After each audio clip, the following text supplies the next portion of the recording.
Indonesia dijuluki oleh dunia sebagai negara paru-paru dunia. Tentu saja karena negeri tercinta ini memiliki jumlah hutan terbesar ketiga di dunia. Indonesia terletak di daerah tropis yang menyebabkan negara ini memiliki tingkat curah hujan yang sangat tinggi. Sehingga Indonesia menjadi penghasil oksigen terbesar setelah Kongo dan Brasil. Selain itu, Indonesia juga disebut sebagai negara mega biodiversitas karena keanekaragaman hayati dan sumber daya alam yang dimiliki berjumlah cukup tinggi dibandingkan negara-negara beriklim subtropis lainnya. Lantas, jika memiliki keanekaragaman hayati dan sumber daya alam yang terbilang kaya, mengapa Indonesia tidak memanfaatkan SDA-nya dengan baik dan malah termasuk dalam 100 negara termiskin di dunia?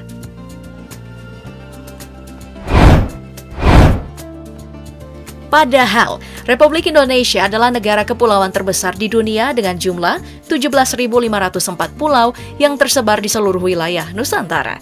Bahkan luas negara kita mencapai 1.904.570 km persegi sebagai negara terluas ke-14 dunia. Dengan jumlah penduduk kurang lebih sebanyak 277 juta jiwa yang tercatat pada tahun 2022. Indonesia juga merupakan negara kesatuan yang memiliki penduduk beragama Islam terbanyak di dunia, yaitu sekitar 86,9%. Wilayah Indonesia tentu saja merupakan wilayah yang strategis karena berada di jalur Khatulistiwa yang berbatasan langsung dengan wilayah darat Malaysia, Papua Nugini, dan Timor Leste. Serta berbatasan laut dengan negara Singapura, Filipina, Australia, Thailand, Vietnam, Palau, dan wilayah persekutuan Kepulauan Andaman dan Nicobar di India. Hal ini menjadi faktor keanekaragaman hayati jenis flora dan fauna yang tersebar di setiap penjuru negeri. Tak bisa dipungkiri, sumber daya alam juga menjadi peran penting dalam peningkatan kualitas hidup manusia. Bumi Pertiwi dikenal memiliki sumber daya alam yang melimpah karena selain letak negara ini berada di daerah tropis, Indonesia juga terletak di jalur rangkaian gunung berapi dan berada di daerah pertemuan lempeng tektonik. Serta dari sisi geografisnya, Indonesia dikelilingi oleh lautan yang terletak di antara dua samudra, yaitu Samudra Hindia dan Samudra Pasifik. Jika dilihat dari berbagai jenis sumber daya alam yang dimiliki oleh Indonesia, seperti minyak bumi yang menjadi bahan bakar utama untuk hampir seluruh kendaraan dan mesin pabrik yang ada di dalam negeri maupun luar negeri. Pertambangan minyak bumi di Indonesia ditangani oleh Pertamina sebagai perusahaan negara yang tersebar di berbagai daerah di Indonesia. Sumber daya alam yang tak kalah penting yaitu gas alam.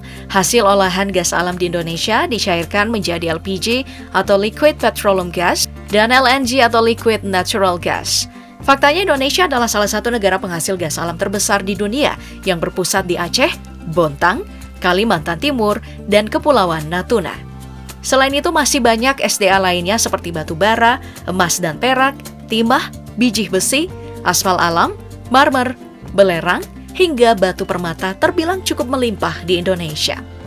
Banyaknya SDA ini seharusnya bisa menjadikan Indonesia sebagai negara yang makmur dan sejahtera.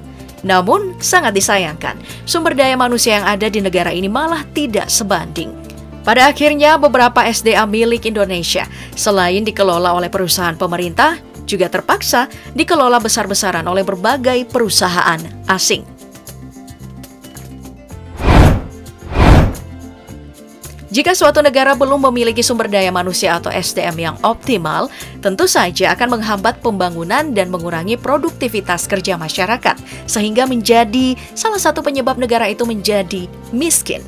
Naasnya, negara kita Indonesia pernah masuk dalam daftar 100 negara termiskin di dunia pada tahun 2022 lalu.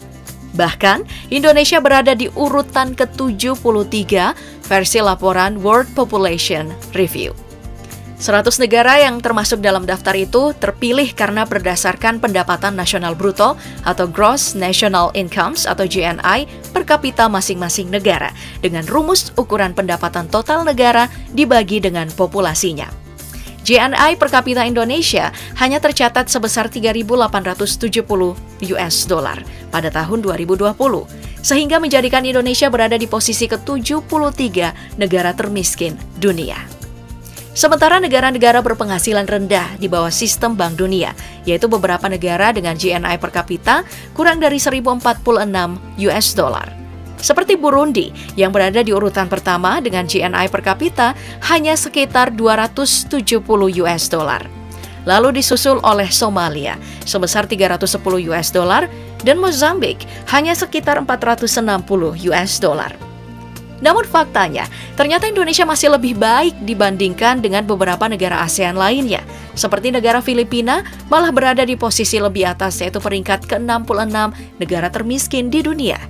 Lalu Vietnam berada di urutan ke-55, Timor Leste urutan ke-44, dan Kamboja berada di urutan 39.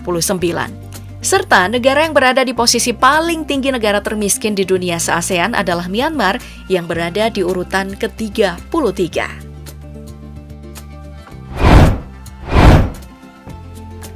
Meskipun termasuk negara miskin, ternyata dari segi pertumbuhan ekonominya, Indonesia dinilai memiliki potensi ekonomi yang cukup tinggi. Apalagi dibandingkan dengan negara-negara ASEAN, pertumbuhan ekonomi di Indonesia memang meningkat dari tahun ke tahun sejak tahun 1980 hingga tahun ini.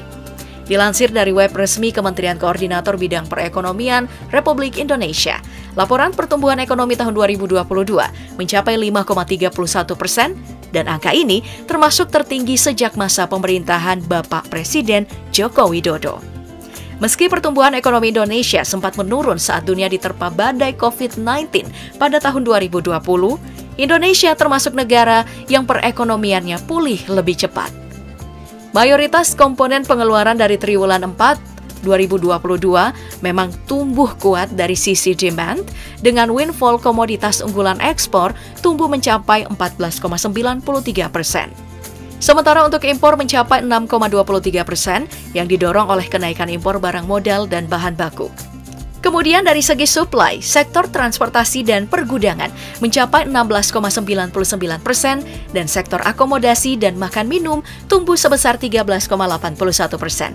Serta sektor industri pengolahan mencapai 5,64%.